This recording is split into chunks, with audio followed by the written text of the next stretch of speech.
Mula ulo, mukhang talampakan. Hanggang talampakan. Tara na! At makipag-ututang dila kay Laika Barista! Yes, friend, may moment ka rin ba na parang grabe? Totoo ata talaga na may third eye ako. Kasi eto ha, marami kami sa bahay pero ako lang yung nakakakita. Ako lang yung nakakakita ng picture sa ref pero walang lamang tubig. Ang galing, di ba? Laika Barista pa rin, yes, friend, ang iyong kasama, kachismisan, kakwentuhan at kaututang dila rin hanggang sa mga oras po na ito.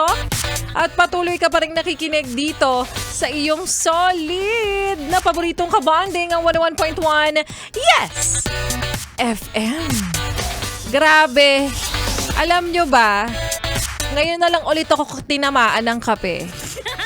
Laika Barista ako pero grabe. Yung tama ng kape sa akin, parang gising ako hanggang linggo. Kaya parang eto na siya. Ayan na. Ito na talaga yung peak ng tama niya sa akin.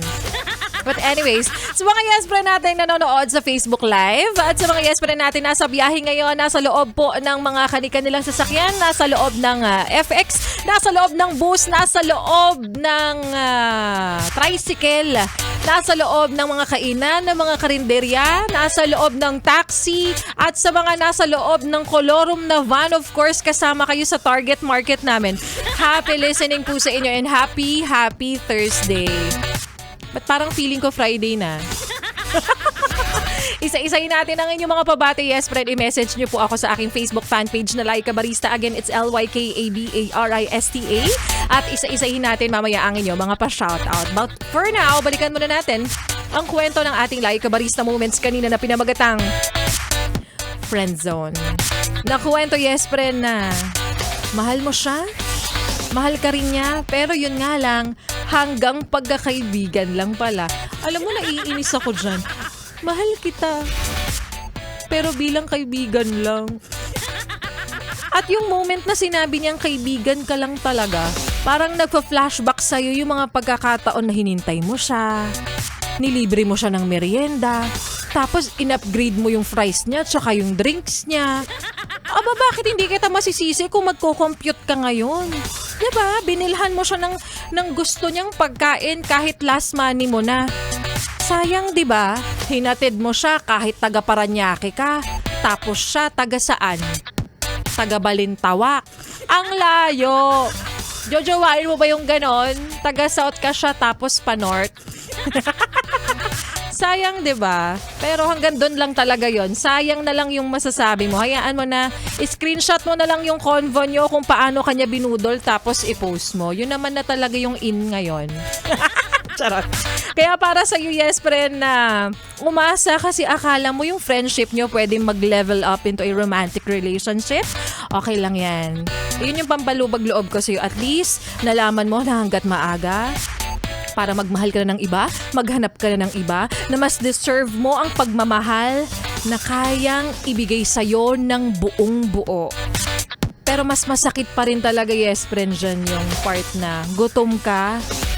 Pero alam mo yung pakiramdam na pag-uwi mo, heartbroken ka na, tapos imbis na sabihin pa sa'yo ng nanay mo, kumusta ka, kumain ka na ba? Hindi, gusto ko lang ng dessert. Tapos pagbukas mo ng ref, lalagyan ng ice cream. Pagbukas mo, isda ang laman, B. Double jeopardy. Kopya? Kopyang kopya. Sa mga yes pa na natin nag-message ngayon sa aking Facebook fan page. Ito, isa-isayin na natin. Kasi tumatama na talaga sa akin yung kapibi. Hello sa'yo, Lorilei Zumariaga.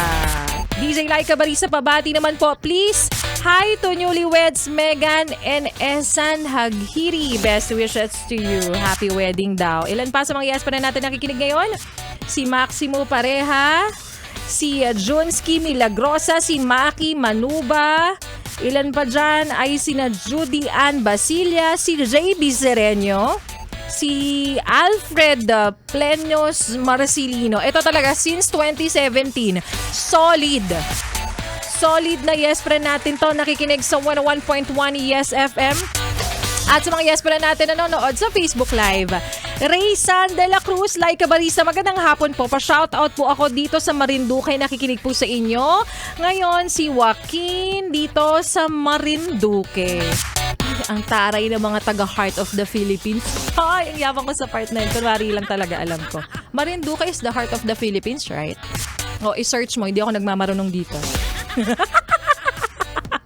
Jacob, sabi niya rito, pahay naman sa mga taga-LTO licensing Pasay at kay Lynn Borlagan, kasama ko ngayon sa sasakyan. Happy listening sa inyo mga yes friend. Ilan pa sa mga yes friend natin nag-message sa aking Facebook fanpage. Si Ellen Fauni, DJ Laika, paulit po ng question.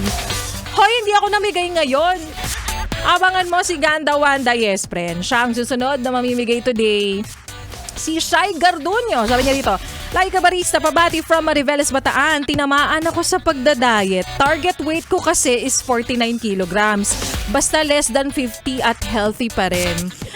Ano ka ba? Okay lang yan. Make the most out of it. Savor the moment. Kasi hindi natin alam kung kailan darating ang rapture day. Rapture day! O siya, ituloy pa natin ang pakikinig mo, yes friends, sa mga kantahan ko ngayong hapong ito. Dito sa 101.1 Yes FM. So